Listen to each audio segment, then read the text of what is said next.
Welcome to the SOM Admissions Consulting Panel, and thank you so much for joining us. I'm Christine Greco, a career coach in the Career Development Office, coming to you from a lovely fall day here in Connecticut, and I will be your panel moderator for this session. Thanks again for coming and joining us. Quick overview of our office. The CDO is actually compiled of three silos. We have the employer partner team, who faces our employers, developing recruiting program for those firms and organizations seeking to hire SOM talent and getting jobs posted for you. The operations teams, who is instrumental in orchestrating these many events, and the career and education coaching team, which is where I sit. We face you, the student, partnering with you starting the summer before classes begin throughout your time at SOM, focusing on one-on-one coaching sessions and also group sessions, touching on everything from reflection on your career path, building your strategy, branding yourselves through resume, cover letter, story, LinkedIn, and certainly through your offer negotiations and getting you started on the right foot in your new position, whether it be an internship or full-time. You will be the 7th MBA class I will have the pleasure to work with, and really come from a talent acquisition background and leverage that to help you guys every day. So I'm excited to talk with you today. And without further ado, I'll ask the panelists to introduce themselves. Why don't we have you start, Nick? Great. Thanks for having me. I'm Nick Dustin. I am from Wisconsin, the Milwaukee area originally, but I was in Washington, D.C. for the 6 years prior to coming to SOM. I'm a second-year student here. So prior to SOM, I went to the University of Wisconsin, go Badgers. I was a business management and political science double major. And then I moved to DC and was working in healthcare policy for the 6 years prior to coming to SOM. So that's the background on me, I think. Thanks, Nick. Michelle? Hey everyone, I am Michelle Gilroy. I grew up in Westchester, Pennsylvania, which is a suburb of Philly. Went to undergrad at Clemson, where I studied finance, and then worked at American Airlines in a couple different operations, planning, and strategy roles, all in the airport operations space. So if you ever had a negative experience at the Philadelphia airport, it may have been my fault, so I apologize. But yeah, now a second-year MBA student here. Yeah, I think I hit on the things I'm supposed to. Nice to talk to all of you. I can't see anyone. Hi everybody, my name is Vipul. I grew up in Tucson, Arizona, and I went to the United States Air Force Academy, where I studied mechanical engineering, and then got a master's in aeronautical engineering. I served in the Air Force for a little over a decade, lived in Ohio, Texas, Delaware. So Philadelphia Airport was my way in and out of the East Coast, Michelle. So had great experiences, so I thought you were doing great. And then finished off in Colorado before coming here to SOM. I'm a second year, and I think I also hit everything I needed to. Am I forgetting anything? No, you're great. Thank you. Great. So tell us a little bit more about what made you choose SOM. Yeah, so I chose SOM largely because of the student population.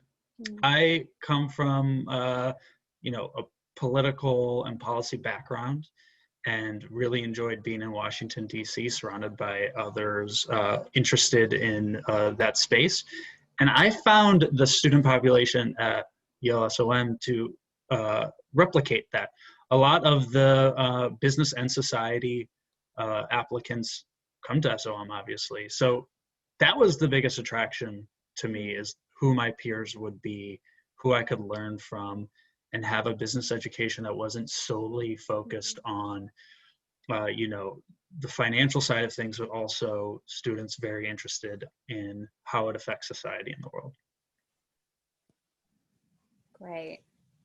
Yeah, I mean, there's a lot of reasons why I chose SOM, definitely some overlap with Nick, but I would say the three main things were very collaborative environment, less competitive. That's just I wanted to be able to work in teams well with my classmates and really learn from them. And then kind of, yeah, what Nick was saying, with just like a huge diversity of people coming to SOM, both like people from all over the world, from all different like professional backgrounds and all sorts of different post-MBA career goals, which is really, I don't know, fun to learn from my classmates. And then lastly is kind of the connection to the rest of Yale. So, you know, the ability to take classes outside of SOM. So I have taken a class at the School of Public Health, and then also currently in a class at the School of the Environment, which is really neat. And then also just able to attend like a lot of really cool events and everything that go on around all of Yale. Sure. Yeah, I'll echo similar reasons. So I think the thing that attracted me here was the mission, and then as I started doing more research, I think the thing that really convinced me were the people. So just one story I have: when I was here for my interview, I was walking through the front door, and I was holding the door open for a woman, and she was also coming to I guess some event. It was a Friday, so there wasn't class.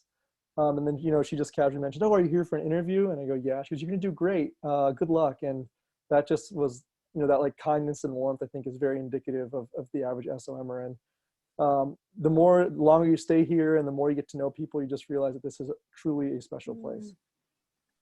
I would agree. So we'd love to hear a little bit about where you interned this past summer, and talk a little bit about your strategy on that internship and what your long-term, full-time, and then maybe even post maybe 3 to 5 years out, what your career goals are and how that all mashed up for you. Yeah, so I interned at Bain & Company this summer in their Atlanta office.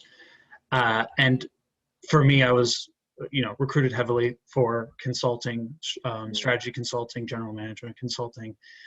I was looking for an opportunity to do more strategic work.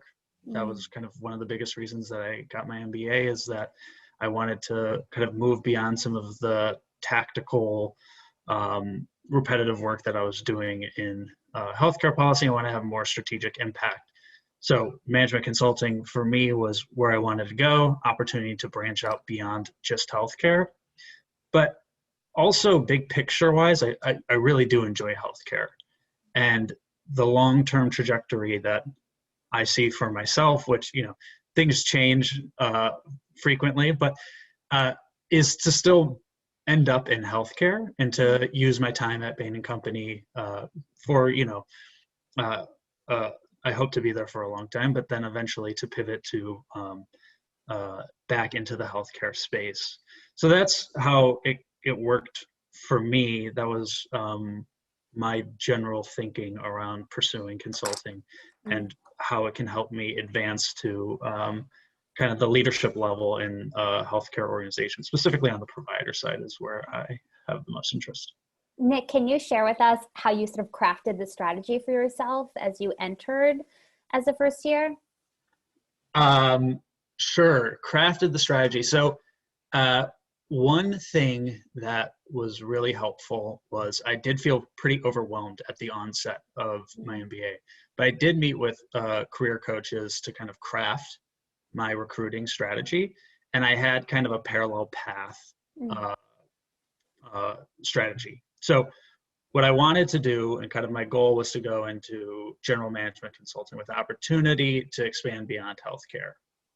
I wanted that experience and I wanted that exposure, but I also knew that I really did enjoy healthcare, and that the parallel path I would take is to focus on healthcare opportunities, specifically some of the healthcare niche consulting firms. Sure. So when I came in, so after kind of having those conversations and developing that strategy, coming out with the parallel path really helped me, because I felt as though, you know, just more logs in the fire, right? These are competitive jobs to get, and to have a couple of paths kind of that you're working on as you go through it can really help you just, one, you know, it helps with the anxiety to know that you aren't betting it all on one firm. Sure. I would not recommend that as a strategy.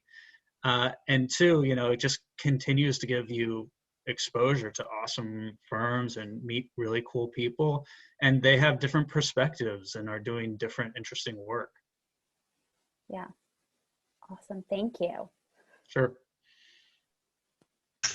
Okay, so I spent the summer at BCG in the Philadelphia office. Had a little bit of a unique experience though, because given the virtual environment, they gave us the option, they being BCG gave us the option to do the social impact ambassador program. So I actually worked directly with a nonprofit. I wasn't doing like traditional casework.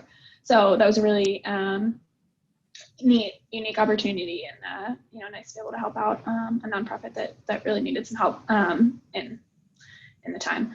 So I guess going into career goals after graduation. So yeah, we'll be turning to BCG after school, and definitely interested in doing a little bit of like a generalist approach and really getting a lot of exposure to different industries and different like functional areas as well, just because, I worked in airlines prior to school, and that's kind of all I've done. And I liked working in the airline industry, but I think a lot of, to a certain extent, like I know what I know and I don't know what I don't know. So I think it's really a unique opportunity in consulting to really get exposure across a lot of different areas. And then, that also ties into like longer term goals. If you asked me a year ago, I probably would have said, like, I think I would love to return to airlines now with everything going on. And just, again, the reminder how volatile that industry is. I'm like, maybe that's not what I want to do. So I think, it kind of ties into consulting. And I think I can really explore a lot of different areas and kind of figure out longer term where I want to be. Sure. Great. Thank you. Vipul? Yeah, so I interned with McKinsey & Company in their Denver office, and that's where I'll be going full time after graduation. Worked on a COVID-19 testing strategy for a public sector client, and so that was it was very interesting to see and how the company, like, it seemed like every day we'd come into work and something had happened the previous night, and our entire strategy would change. Just to see how agile and rapidly the team could adapt was really cool to see. I decided to recruit for consulting because a big reason I came to school was to develop hard skills for business, which is something I didn't have from my entire adult life in the Air Force. And I felt like management consulting was another way to shore those skills up. And also, like Michelle, I don't know what I don't know, and I think a career path like consulting will allow you to get a lot of breadth and exposure to other industries out there. And then hopefully one day I'll find something I like and kind of specialize in that. Like Michelle, I also have a passion for the airlines, but like Michelle, I've also realized that it is a very volatile industry and might be something better out there. It's a little more steady state. Sure. So we have a few questions from the audience that are based on sort of prepping for consulting. The first one asked, does the recruiting process for consulting, broadly speaking, rely upon standardized test scores like the GRE or GMAT? Happy for any of you to take that. No. You're recruiting all fall, and so it is based on networking, connecting with the firms, as well as casing. Casing is kind of a big part about getting a consulting job. As far as the standardized tests, I mean, you don't have to take anything. Some people have their GMAT and GREs on their resume. I'm trying to think if the firms actually ask you to. I think they do ask for your scores, yeah. So they'll look at it, but it'll be part of your holistic application. I would not say it is focused on that. Definitely not to the level that like an MBA program cares about it. Does that sound right, fellow panelists? Yeah. Cool. Okay, so what type of, what's the biggest challenge in securing a consulting role? Maybe you guys could take that from a personal experience. Like, what was your biggest challenge? Or maybe what you see as club leaders also as being a challenge, a projected challenge for folks coming in. Yeah, I can start. And this is for me personally, and something that maybe I perceived more to be a challenge, and then once I actually got into it, like figured out how to make it work. But the networking piece of things, like that was definitely something that, intimidated me, and it like wasn't something that I really did for past jobs. Like, you know, you meet people and you talk to people in interviews, but not like this networking and coffee chats and all of that, like felt very intimidating to me. And it is a little bit at the beginning of the year, but once you kind of figure it out and kind of figure out what works for you as far as networking. So for me, like I consider myself more of an introvert, so I really like focus more on these like one-on-one networking calls versus like really trying to stand out at some like corporate event where, you know, there's 1,000 other people, not 1,000 other people, there's not even 1,000 people at this event, but you know what I mean, like 100 other people there. So yeah, just like figuring out what works for you, and there's not like one right way to network. So that was something that like definitely was challenging in the beginning, thought would be challenging throughout, but kind of figured out how to approach it in a way that worked for me. Thank you. Anyone else? Yeah, for me, it was just, I think networking was also something new, but I also just needed to understand how a case works and how that portion of the interview is supposed to be executed. So one thing that was really helpful here at SOM was, one, I think our alumni community at these firms is very invested in recruiting and, more importantly, helping out current students. And then same thing with the upperclassmen. Our upperclassmen were very helpful. They freely gave their time. I've heard at other schools, you know, second years charge for their time, but that's not the situation here at SOM. You can send anybody an email saying, hey, would you be willing to help me prepare for this interview? And usually the answer is absolutely, yes, I'd love to help you. And then also just your classmates, you know, everyone is going through the same experience. I never once felt like I was competing against my classmates. I always felt like they were here to help me. And it was kind of, you know, we all put our name in the proverbial hat, and then whoever got the chance, people were happy for them, but it was never just, you know, like, I'm going to do what I need to do so I get ahead. It truly was like, we are all in this together. Yeah, I would say I was worried that it would be very peer competitive, because it is a really stressful and time consuming recruiting process, but it is made so much better by the fact that people are extremely collaborative and helpful. You know, resources are there for you, second years are there for you, CDOs there for you, and I really think that's a differentiator at SO. I would agree. So when we think about consulting firms, I mean, there's many types of firms, right? There's the niche firms that are smaller, and they sort of specialize in maybe D&I, like Innosight or Chartis, for instance, for healthcare, Nick, or pricing for Simon & Kucher. Whereas we think about internal consulting, where sometimes they actually compete with MBB, and other firms like Bayer, let's say, for projects internally, and certainly the larger firms such as McKinsey, BCG, Bain, Kearney, whose emphasis is really focused on like corporate strategies and across sectors. How did you guys go about sort of selecting the places where you actually applied?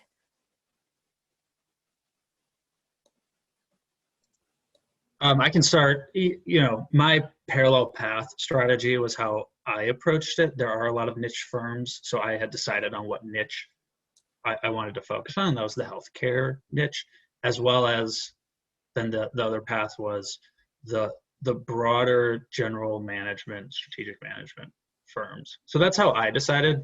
And I think a fair number of people kind of, I don't think this parallel path strategy is unique or innovative. I think a lot of people, you know, look to the general management as well as a niche that they are really interested in, or a couple of niches. So there's go ahead, Michelle.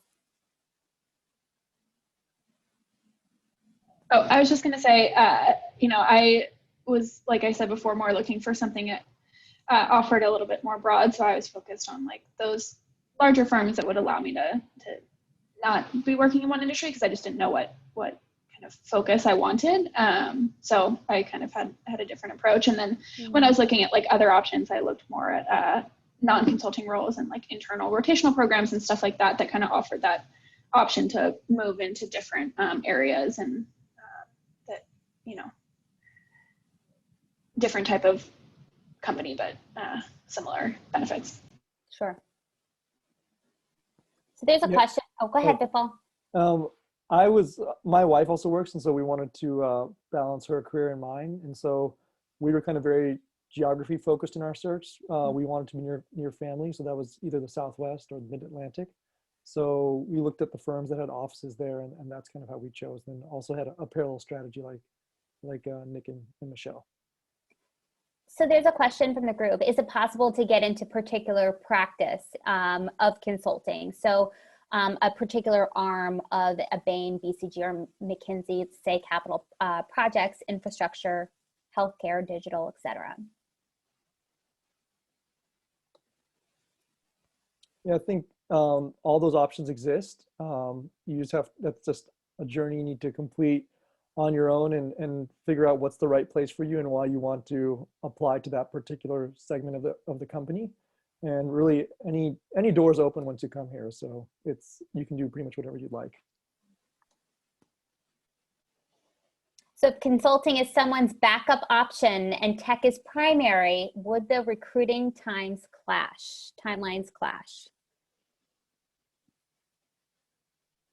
Well, Not really. Actually, I'm not that familiar with the tech recruiting timeline, so I don't know why I'm talking right now. But consulting is I think traditionally the earliest as far as industry-wide. There's always one-off firms, but consulting's the earliest, and then tech is kind of and banking. Banking and consulting are two that you can't really do both. They take up a lot of time and significantly overlap. Doing tech and consulting is doable, absolutely. It's quite common, yeah, it's quite common. And I don't think they exactly overlap, but I think that it just depends on which company and the year, because each year sometimes companies change their timelines too. So we don't know what next year might bring, but I would say they're close in time, but not the same time in terms of when the applications are due. Are there opportunities to intern at overseas offices for the prominent consulting firms? Do any of you know people who have been able to do that? Yeah, there's people who've done that sorry, Nick. No, I was going to say the same thing. Yep, at a variety of firms, and both countries that maybe they have lived before, or entirely new countries, and they're just interested in moving. And both people do both things. Sure, if there's a compelling reason as to why that office, right, it could make really good sense for both the office and the applicant. So going through some more of these, what type of leadership roles are there in the club? Can you please describe the partnership with the consulting club? Who helps with each part of the consulting recruiting process? Nick and I are partners. And Christina, who's not here, and certainly the rest of the team. Nick, you want to share a little bit about that? Sure. I mean, the consulting club is great, and the best club on campus, no doubt. So the question is, what are the leadership roles? The leadership roles are only available to second years, and we have a leadership team of 10. Us three are on it, and broadly speaking, we all help throughout the full recruiting process. We have divided our labor, but a little more so on the logistical implementation side and less so on, nobody's like a specialist on networking and another person is a specialist on casing. The way it works is we have a curriculum throughout the fall where we have a weekly meeting and we prepare y'all for interviews. So we go over networking strategies as well as how to become a really good caser. And then in addition to that, we have case teams, which are small groups led by second years who have consulting experience, whether it's their internship or their past life. And those case teams work again all through the fall, but just a more focused and personal relationship in helping you grow in your casing journey. And just in general, they offer a lot of mentorship and guidance through a stressful time. We work closely with the CDO on relationships with firms and firm events. There are tons of firm events that the CDO manages and gets those on the calendar, and we help prepare y'all for those and flag those. So I think that's kind of the big picture of Consulting Club and how we work and what leadership looks like. I think about how the Consulting Club and the CDO partner, so in sort of like how curriculum is laid out across. I'd like to add that the CDO will start working with students before you even start your classes. So we will work with you on sort of starting to think through all of your path, and then certainly building your toolkit of resume, cover letter, story, LinkedIn, all of that fun stuff. And building your strategy and starting to think through what might be exciting for you. And then throughout your journey at SOM, actually post 3 months after your graduation, we are your partners in the whole process, consulting or not, or just talking through any of that. So we work with you sort of consistently as much as you want. We have sessions and you pick a time. And if you don't see a time, you just email us, and usually we're pretty okay with adding an appointment time. And certainly there's tons of curriculum workshops where you can join and work with colleagues, with multiple colleagues, not just one-on-one with a coach. And certainly, the Consulting Club does this phenomenal job of sort of now tailoring what you've learned in terms of a baseline of all of these skills to consulting. That is their expertise, right? So that is, they're just a phenomenal resource and very, very available. So to that end, I have a few other questions here. How do international students actually fare in recruiting for U.S. offices for consulting firms? Also, I've looked at the employment reports and wanted to know whether finance-focused consulting firms such as Oliver Wyman do recruit at Yale.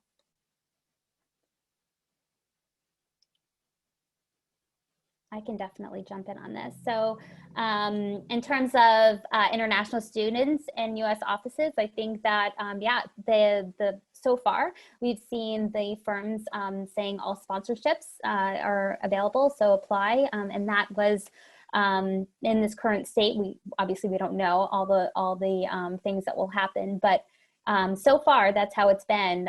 So international students have been welcome to apply for most of those firms. And Oliver Wyman is definitely a name that we hear in the CDO a bit. So I hope that answers your question.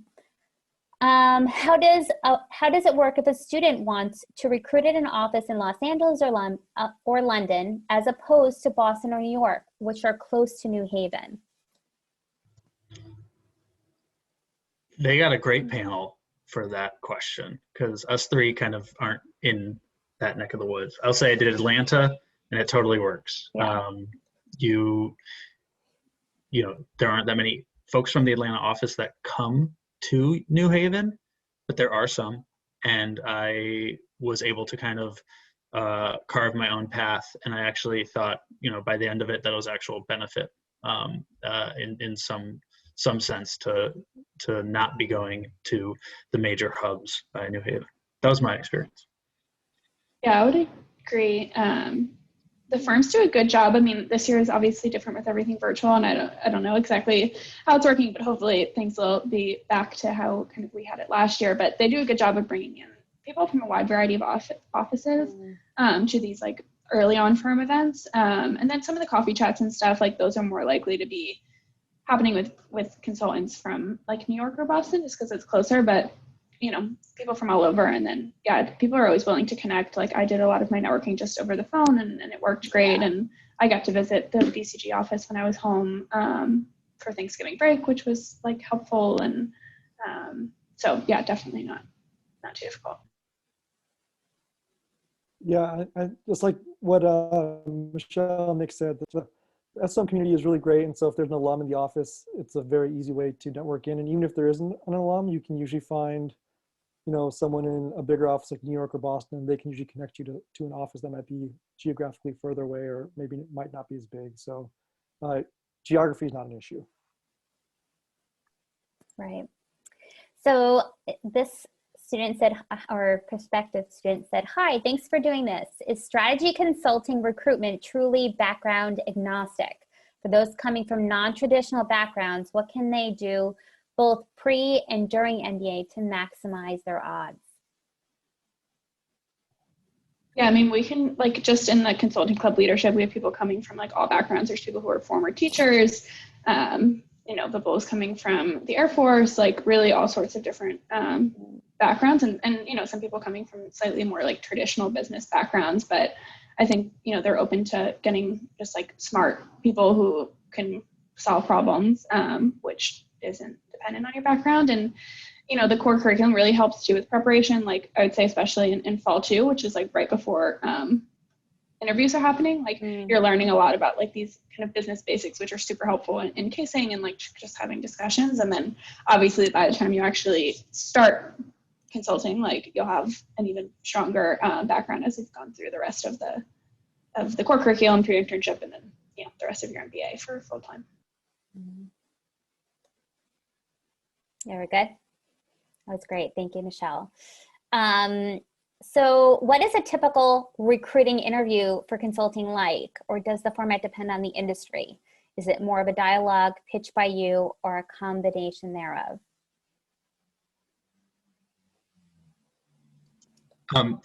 Consulting has a pretty unique interview. It's a case with behavioral questions. So the behavioral questions are kind of your typical questions you'd expect in any interview. What are your strengths? Tell me about a time you succeeded, stuff like that. Walk me through your resume. But then the cases is the unique part, and kind of the part that we all have to learn in our preparation for consulting recruiting, and it's a business problem that they'll pose to you, and you have about 20 minutes, and you kind of work through the problem with them. So it is definitely a dialogue, but it's kind of a coordinated dance in that, there are certain steps. So, I mean, the question may be something along the lines of, your client is a manufacturer of home goods looking to expand geographically. Would you recommend them doing that? And that's the question. And then you have about 20 minutes as you kind of bring up areas that you'd like to look into. They may give you some data, some math that they have for you. You kind of are calculating, the revenue and the costs associated with such an expansion, sort of the strategic implications, and then you end with a recommendation. It is unique. It's new to kind of all of us, most of us. I guess some may have kind of done some casing coming out of undergrad, but that is pretty standard across all consulting interviews. I would say each firm has their own flavor of it, but broadly, that's the consulting interview. And typically it's 2 rounds. I would say that as well. You have your first interview, and then if you do well and they like you, they invite you to a second interview. Great, thank you for sharing that. Anybody want to add anything? You guys teach this all the time. The Consulting Club is very helpful when the time comes for this. So would love to hear more about how students have gone into external consulting with a focus on D&I, or design thinking. So BCG Digital Ventures as an example.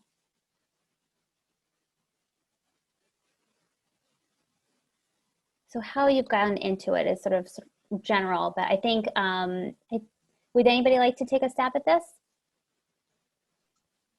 There is a fair amount of recruitment of this, and there's a club that is specifically focused on this. Innosight is another one that comes to mind in this space that recruits pretty heavily. So I don't know all the details about the backgrounds that they're looking for, but I think the similar things that we've said apply. Relatively background agnostic. They're looking for creative people who can help solve problems. You will get cased. So there is definitely overlap in that sense. Yeah, there's a D&I club that helps sort of students prepare with this as well, just to give you guys an idea about what other resources there are. Vipul, do you want to add? Yeah, I was just going to say about the D&I club, so you got it. Okay, at what point in your first year otherwise did you decide to pursue consulting, and what were some deciding factors on that decision? For those who hadn't sort of layered that into their story. So as Nick mentioned, the consulting recruiting kicks off really early in the first semester. So I hadn't really made the decision, but I thought I'd give it a shot and see what it was like and take a look. And then what persuaded me was just the people. The alumni outreach was just tremendous, and I just thought it could be a place that I could go and I'd be really well supported by not only the SOM alumni community, but also other colleagues in these firms. And I thought it was just a great opportunity for personal growth for me.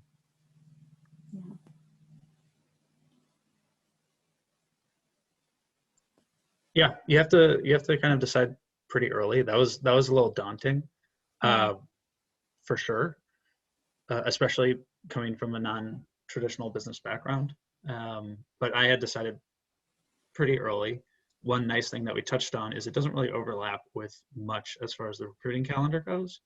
And I knew I didn't want to really do the finance route, so there was little risk in pursuing consulting as well, and I thought it would bring a lot of benefits, learning to case, learning to really network. So yeah. Yeah. Thank you. So what are the networking opportunities for students interested in internal corporate strategy and tech post-grad, not necessarily MBB?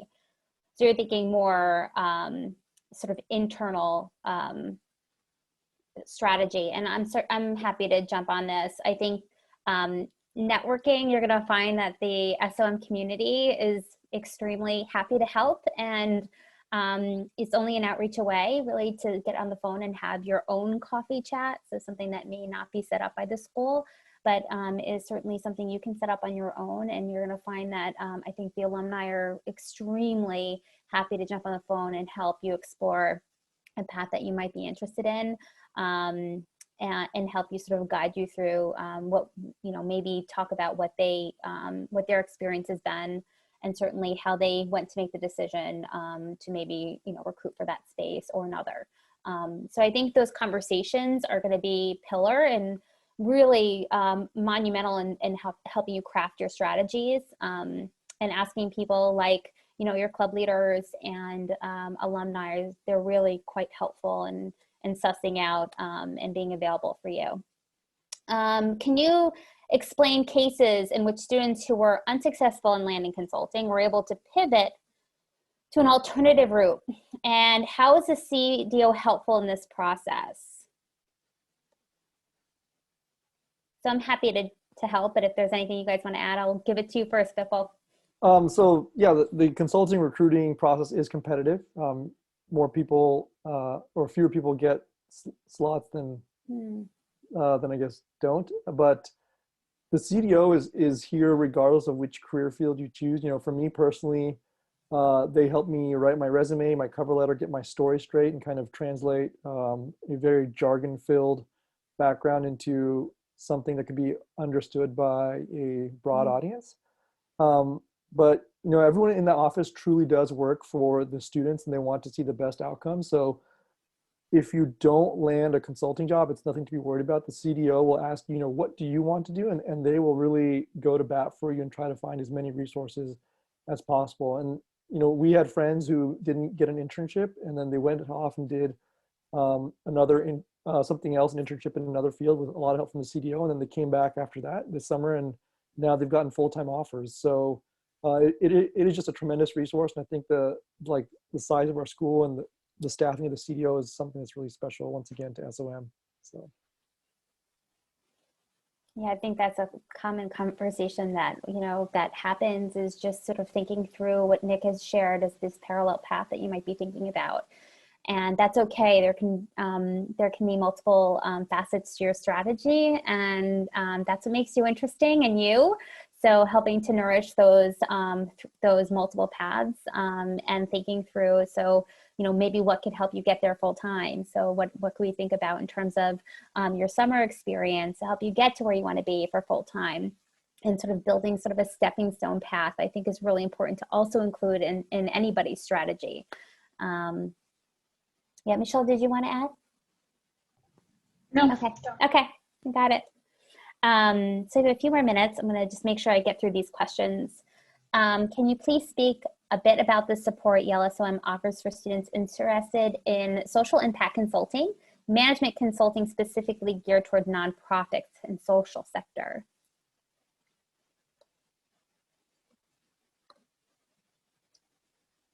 Go ahead.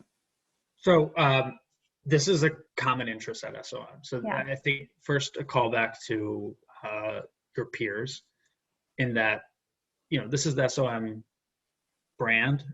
These are the people and the students that are attracted to SOM are interested in this. So I think there are a lot of recruiting opportunities because firms know this as well.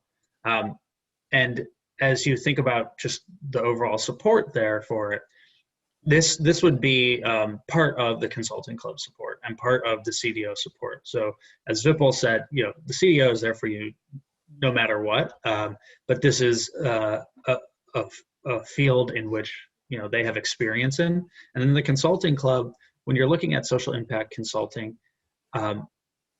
big picture, the recruitment process and kind of the interview style is pretty similar. So you would absolutely be incorporated into consulting club. I think a lot of consulting club members have a perspective of they are aiming for social impact consulting. Yeah, and so then you probably, you know, students who are interested in both. And certainly, yes, the CDO is open to all paths. I just happen to be with this particular panel today. But I want you to think through the other clubs too. So social impact and net impact clubs, and you'll be part of those, not just the consulting club. If that's a path that you're interested in, there's so many amazing resources. You'll be amazed. And certainly, I think some of that information is already on the website. So I would definitely direct you there to take a look. Could you speak about how your experience in the club and in the classroom has prepared you for your summer internship? Any direct learnings you took away from these experiences? And I might add like classes or professors that were helpful, projects?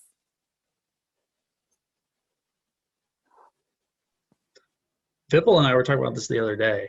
Vipul really liked, and I agree, sourcing and managing funds, SMF, is a very helpful class. I know I thought customer, a class about the customer, you know, kind of strategies for engaging your customers. I thought that was really helpful. I also thought workforce was a really helpful class. I enjoyed that one quite a bit, and I think it's applicable to consulting. So those are kind of the three big ones that come to mind for me. I think all of our courses are helpful. Yeah, I can't speak to this personally because like I said earlier, I didn't actually do a consulting case. I was working just with a nonprofit, but I spoke to multiple friends, and two that stand out, one who was working in a, you know, more traditional consulting firm, and then one who was doing internal consulting for the Canadian government. And both of them were like, oh my God, it's amazing how like much this follows, like this project that I'm working on follows the core curriculum. Like I had no idea that it was gonna kind of mirror it. And they were like almost mad that it did. They're like, SLM's right again. They actually know what they're doing. Like, and found the whole core curriculum really helpful. And to repeat a previously stated theme, yeah, the core curriculum is truly amazing. I remember first quarter just feeling completely overwhelmed and not knowing what was going on. You know, I was like, is this the right decision? And then second quarter, you feel a little more comfortable. And by the time fourth quarter rolls around, you can actually see all the different links. You know, it's like, if you want to, I'm a Star Wars nerd, so, you know, it's like in A New Hope and Luke Skywalker has no idea what's going on, and by Return of the Jedi, you know, he's figured it out, and that's kind of the journey the core curriculum takes you through. And it's actually a lot of fun to go, well, maybe not that much fun to go through in the very beginning, but as you know, become more comfortable, it's a really like huge feeling of accomplishment to, you know, sit in a class, the teachers bringing up multiple steps, especially in this one class we have called executive that ties everything together. When you actually sit in class and realize like, I understand everything this person's saying and know where they're coming from, it's a pretty good feeling. So we have 5 more minutes and then totally are wrapping up. And I want to throw this question out to you. So wanted to know some advice that you might want to give the prospective candidates, and perhaps what you wish maybe you knew when you were in their seats.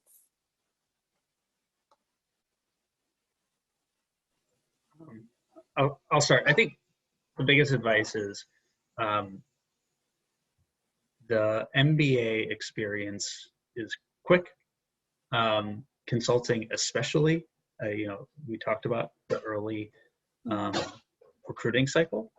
And I think, in your time before actually showing up at your MBA is a phenomenal time to do reflections about specifically what you're looking to get out of the MBA, what direction you'd like to go, or directions. I mean, you don't have to have a 5-step plan that you've laid out perfectly, but know what you want to explore and what you want to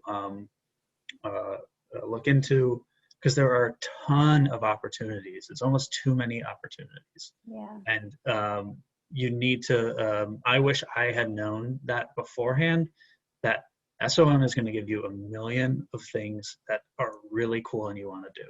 And for your sake, you're going to have to start saying no to some of them. So think about what you high level, big picture are aiming to get out of it.